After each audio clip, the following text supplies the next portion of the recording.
Itu sebabnya kita minta upah itu, karena kita merasa awak-awak kita, tubuh-tubuh kita, gerak-gerak kita, kekuatan-kekuatan kita, dan amal kita ini manfaatnya kepada Allah. Lalu kita minta upah. Lalu kita minta upah kepada Allah Subhanahu wa ta'ala. Nah, jadi apabila engkau itu beramal suatu amal dan engkau menuntut ganti daripada amal itu, sembahyang hendak surga, bersedekah hendak bertambah-tambah rezeki, macam-macam kehendak dengan amal. Nah, maka itu engkau jahil dengan Allah, jahil dengan kehendaknya, taufiknya, hidayahnya, daya dan upaya.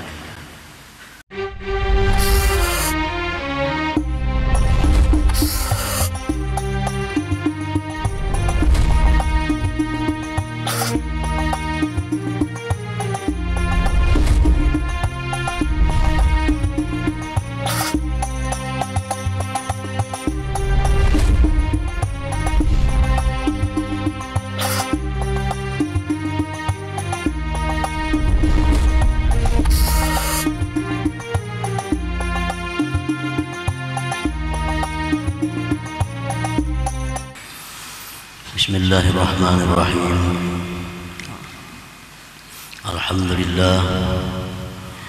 Alhamdulillahilladzi khalaqal ibada wa a'malahum wa waffaqahum wa hadahum wajtabahum. Ashhadu an la ilaha illallah wahdahu la syarika lahu rabbul khalaiqi wa malikuhum. وأشهد أن سيدنا محمدا عبده ورسوله أفضل الخلق وأتقاهم.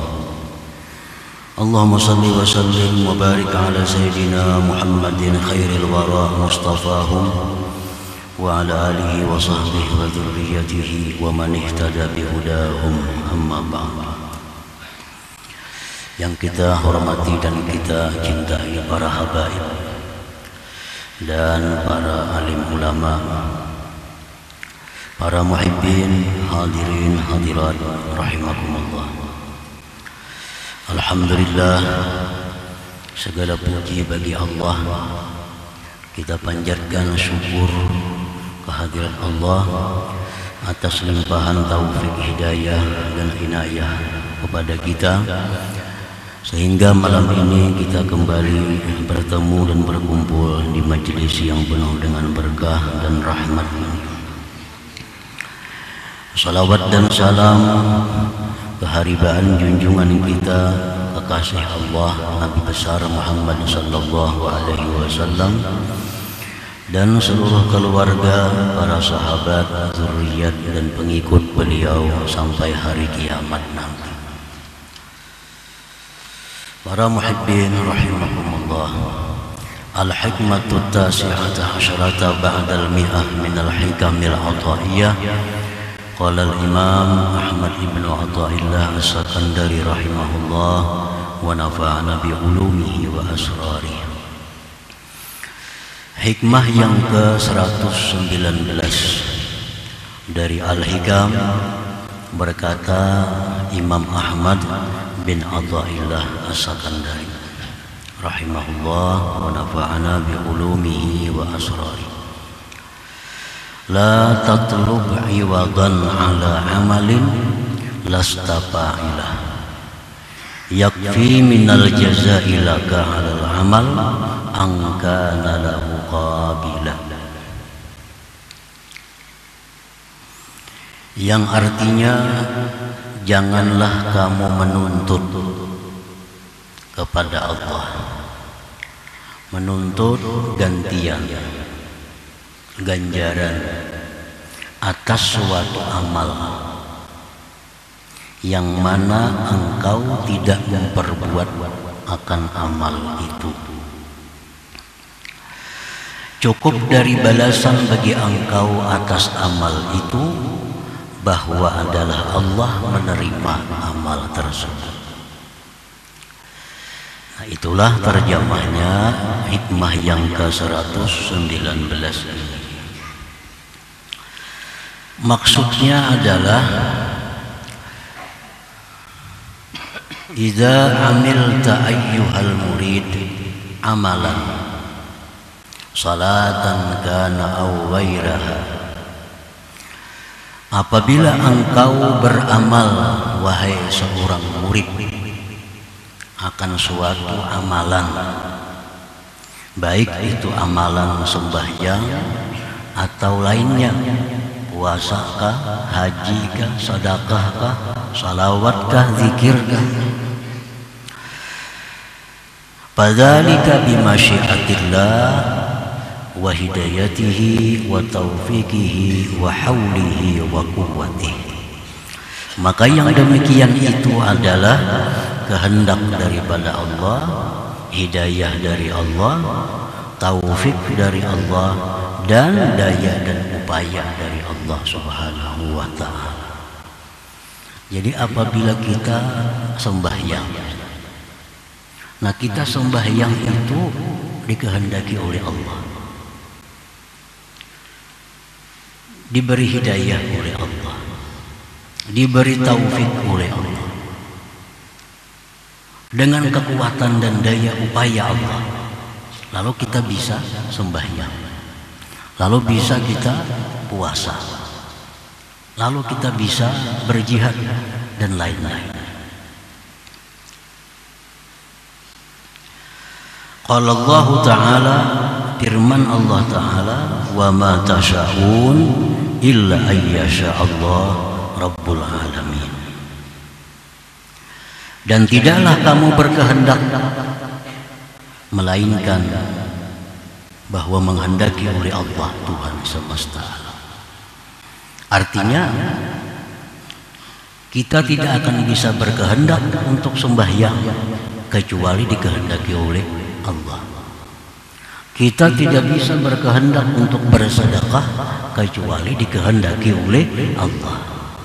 Kita kada bisa menghendaki menuntut ilmu kecuali dikehendaki oleh Allah. Nah itu jelas firman Allah bahwa kita tidak ada punya kehendak. Wa qala, dan firman Allah lagi, wallahu khalaqakum wa ma ta'malun, dan Allah yang menciptakan kamu, dan Allah pula yang menciptakan amal perbuatan kamu itu. Wa qala ta'ala aidan, dan firman Allah Ta'ala lagi, wa ma ramaita idz ramaita walakinna Allah rama. Wahai Rasulullah, tidaklah engkau yang melemparkan itu ketika engkau melemparkan itu, tetapinya Allah yang melemparkan itu. Nah, para muhibbin rahimahumullah, ini ayat-ayat Allah, dalil-dalil yang jelas bahwa kita tidak ada punya kemampuan untuk beramal. Kita tidak punya kekuatan untuk beramal kalau tidak ada daya dan upayanya Allah. Kita tidak bisa berkehendak untuk beramal kecuali dikehendaki oleh Allah. Nah, fa iza taqarrara hadza fa kaifa yaliqu bik an tatlubal ajra ala amalin lastafa'ilah.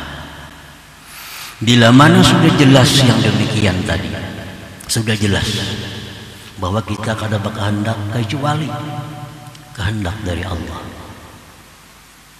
Kita kada bisa melakukan apapun kalau tidak dilakukan oleh Allah. Nah, kalau sudah jelas itu, maka bagaimana patut dengan engkau bahwa engkau menuntut ganjaran atas amalan yang bukanlah engkau pada hakikatnya melakukan amalan itu.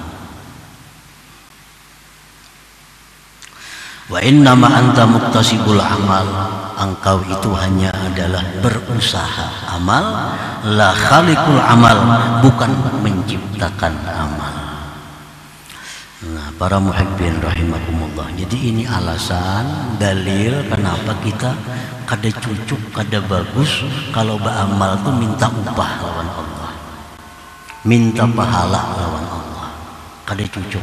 Kenapa? Karena amal itu bukan kita yang beramal pada hakikatnya. Kehendak-kehendak dari Allah, daya upaya dari Allah, semua ampun Tuhan. Kita hanya berusaha untuk beramal. Nah, para muhibbin rahimakumullah. Nah, dicontohkan umpamanya kita ini diberi orang rumah selengkapnya, diberi orang harta, diberi orang macam-macam fasilitas, dikasih lawan kita. Lalu orang itu menyuruh kita, menjadi orang itu tukarakan bang aku ini, kita tukarakan. Apakah patut kita minta upah kepada orang itu? Sedangkan Sidin sudah memberi rumah lawan kita, sudah memberikan harta macam-macam lawan kita, memberikan fasilitas yang banyak lawan kita. Sekali Sidin menyuruh, lalu minta upah pulang lawan Sidin. Nah, patut pada itu. Ini satu contoh mendekatkan paham kita kepada yang dimaksud itu.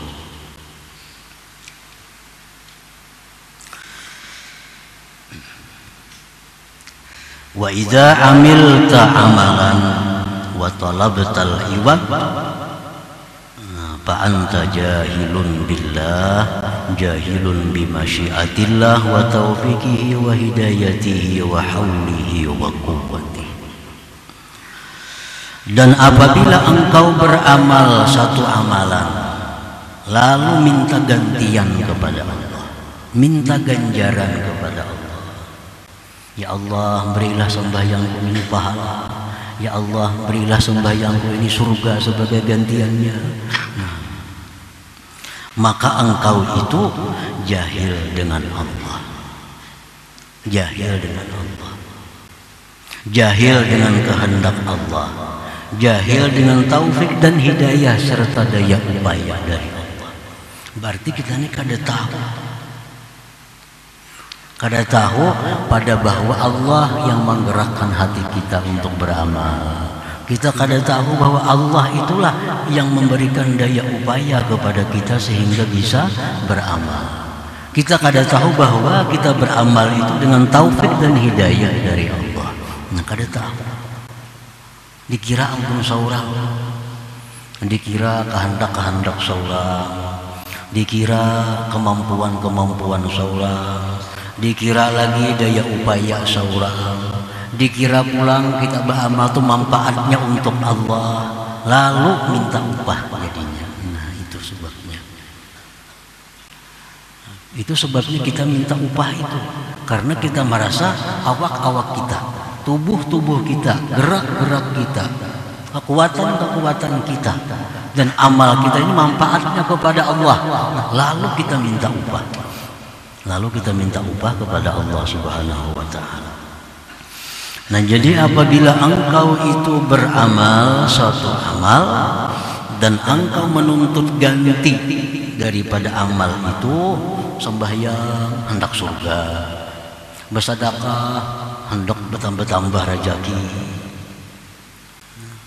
macam-macam kehendak dengan amal. Nah, maka itu engkau jahil dengan Allah, jahil dengan kehendaknya, taufiknya, hidayahnya, daya dan upaya. Wal jahil billah yastahiqqul iqab min. Orang yang jahil dengan Allah itu berhak disiksa oleh Allah. Nah, orang jahil dengan Allah itu berhak disiksa oleh Allah.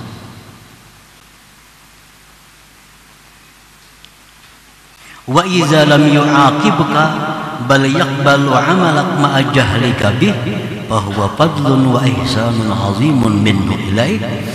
Nah, apabila Allah tidak menyiksa engkau, kita ini beramal selama ini minta surga, kita beramal selama ini minta keselamatan kepada Allah.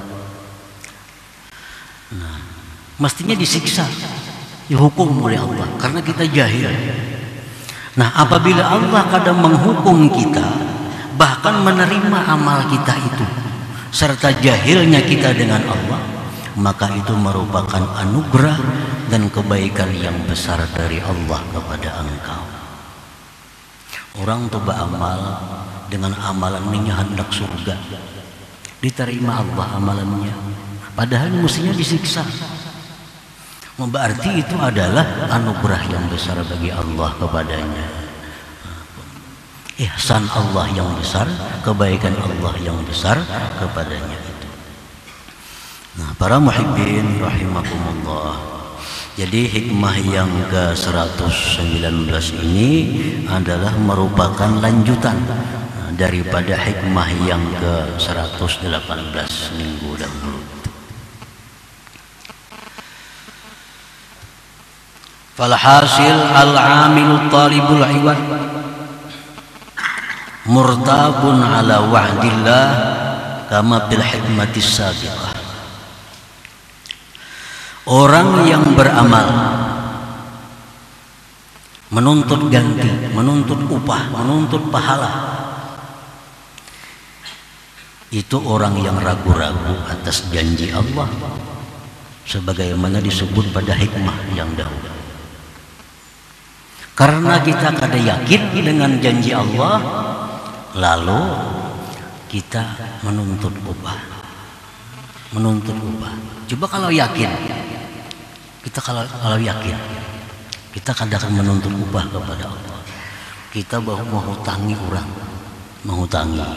kita yakin orang itu bayar pada waktunya, maulah kita tagih orang itu. Kada mungkin kita menagih karena kita yakin bahwa dia bayar pada waktunya. Nah, demikian pula Allah yang menjanjikan kepada kita berbagai macam kebaikan. Allah menjanjikan bila sembahyang ini, bila puasa ini, bila zakat itu dijanjikan macam-macam oleh Allah, dan kita beramal itu untuk itu, berarti kita kada yakin dengan Allah. Buktinya apa? Bukti kita menuntut kepada Allah dengan amal perbuatan itu.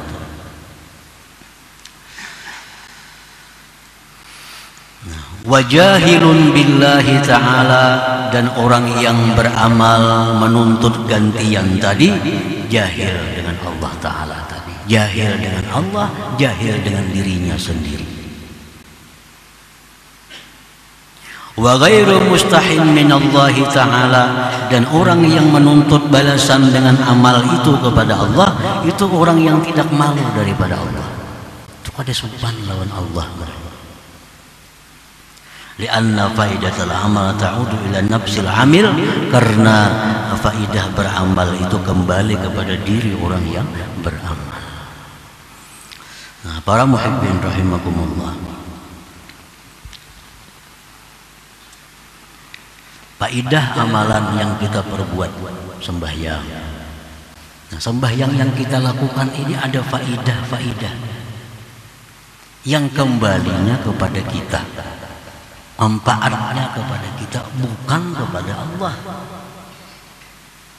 Andai kata seluruh alam semesta ini tidak ada orang yang sujud kepada Allah, sedikit pun tidak akan mengurangi kebesaran dan keagungan Allah. Nah, seluruh alam nih, seorang pun tidak ada yang sujud kepada Allah, seluruhnya seperti Abu Jahal, sedikit pun tidak akan mengurangi keagungan, kebesaran, kesempurnaan Allah Subhanahu wa ta'ala. Ini menunjukkan bahwa Allah tidak perlu kepada amal kita. Andai kata seluruh alam semesta ini orang seperti Nabi Muhammad sallallahu alaihi wasallam, seluruh manusia dari Adam sampai hari kiamat semuanya seperti Rasulullah, seluruhnya taat patuh kepada Allah, sedikit pun tidak akan menambah kebesaran Allah, tidak akan menambah keagungan Allah, tidak akan menambah kesempurnaan Allah. Jadi jelas bahwa kita beramal itu bukan untuk Allah, tapi untuk diri kita. Nah, kalau kita beramal faedahnya untuk diri kita, apakah tidak malu kalau kita minta balas kepada Allah Subhanahu wa ta'ala? Dalam hadis Rasulullah bersabda, "Sumu tasihu," puasalah kamu, niscaya kamu sehat. Nah, Faidah puasa itu kembali kepada yang puasa. Bersedekahlah agar kamu terpelihara dari bala dan bencana. Nah, kemana kembalinya faidah sedekah? Kepada kita. Salatlah kamu agar terhapus dosa-dosa kalian. Kembali kepada kita. Jadi kalau kembali kepada kita, kenapa kita mesti minta balas kepada Allah atas amalan-amalan itu? Nah, para muhibbin rahimakumullah. Jadi kalau kita minta balas kepada Allah, kita orang yang tidak punya malu kepada Allah Subhanahu wa ta'ala. Nah, dicontohkan. Nah, contohnya ujar seorang dokter, pasien, kamu harus olahraga setiap hari. Olahraga dari jam 6 sampai jam 7 tiap hari. Nah, ini dokternya menyuruh pasien ini olahraga. Kenapa? Karena olahraga itu dianggap dokter ini perlu bagi si pasien ini agar dia sehat. Nah, olahraga si pasien ini tiap hari. Patutlah pasien ini minta upah lawan dokter. Aku sudah berolahraga, bayarnya dokter aku, nah apa gantiannya? Nah, maulah kayak itu. Nah, kan ini orang yang jahil. Orang yang jahil. Faidah olahraga itu kemana kembalinya? Ke dokter apa ke kita? Nah, kalau kita olahraga melaksanakan perintah-perintah dokter, kita laksanakan perintah, lalu kita minta upah lawan dokter, itu luput. Jadi orang ini jahil billah, jahil binafsi, lawan Allah jahil, lawan dirinya jahil. Semua perintah Allah pasti membawa kebaikan kepada kita. Baik segera, baik zahir atau batin atau akan datang. Pokoknya setiap kebaikan yang Allah perintah pasti manfaat kepada kita.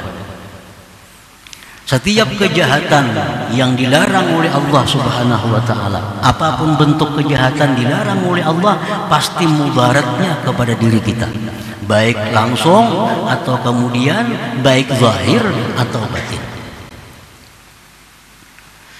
Nah, para muhibbin rahimakumullah. Jadi dengan hikmah yang ke-118, hikmah yang ke-119 ini jelas bahwa kalau selama ini kita beramal mengharap sesuatu kepada Allah dengan amal itu, bahwa itu adalah suatu kesalahan kita yang mesti dirubah, mesti dirubah. Jangan sampai kita tergolong orang jahil, orang yang tidak pemalu kepada Allah, orang yang ragu-ragu dengan janji Allah. Nah, jadi kita mulai sekarang ini kita sembahyang semata-mata melaksanakan perintah Allah. Kita puasa semata-mata melaksanakan perintah Allah. Kita bersedekah semata-mata melaksanakan perintah Allah. Tidak ada harapan-harapan lain dengan sembahyang itu selain keridhaan Allah Subhanahu wa ta'ala. Nah, para muhibbin rahimakumullah, perkara kita minta surga kepada Allah itu disuruh. Perkara kita berlindung dari api neraka itu disuruh.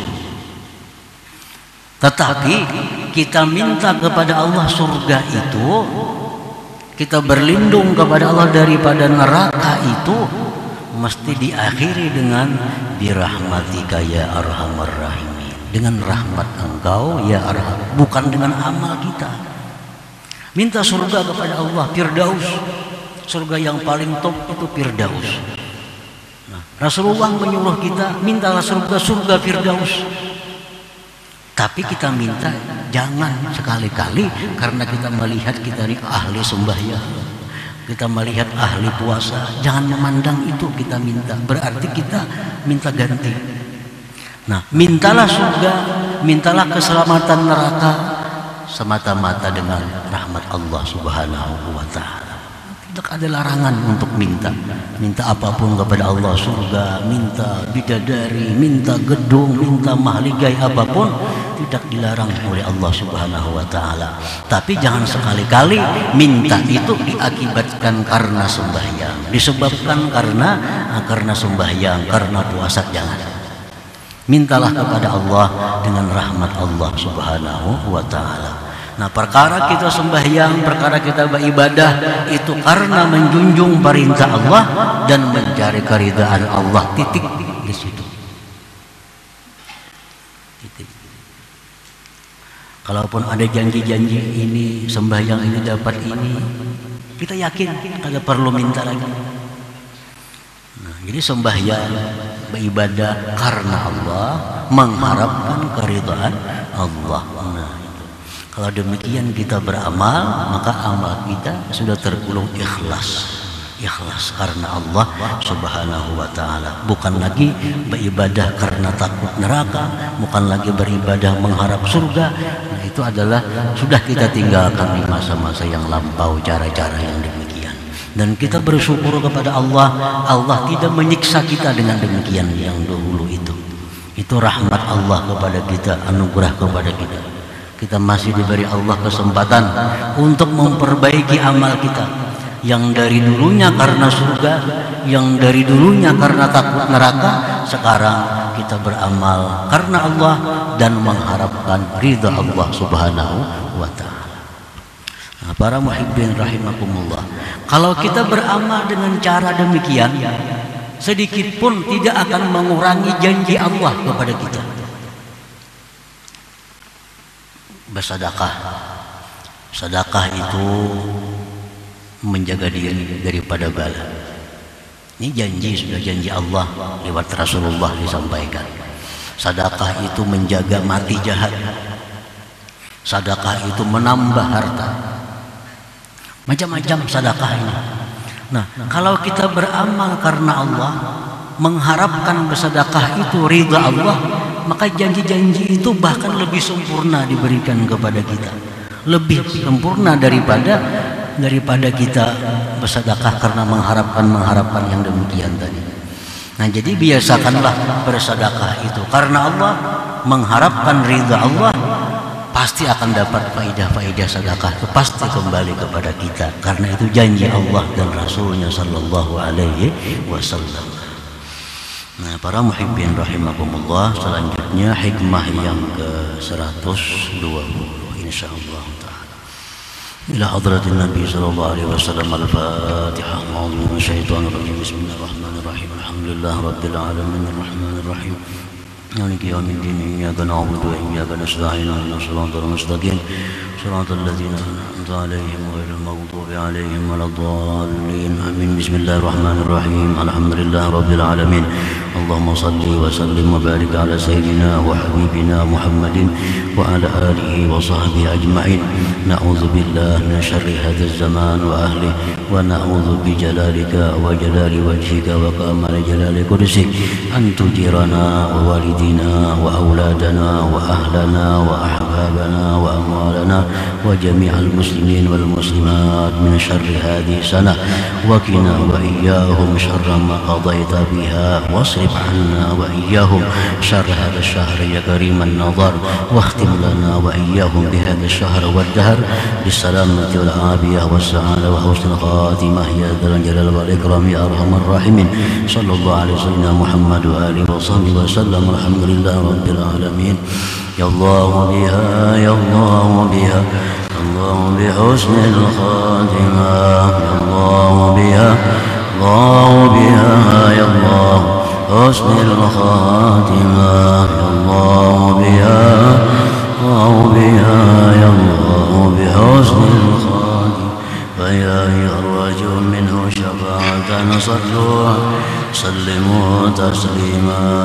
اللهم صل وسلم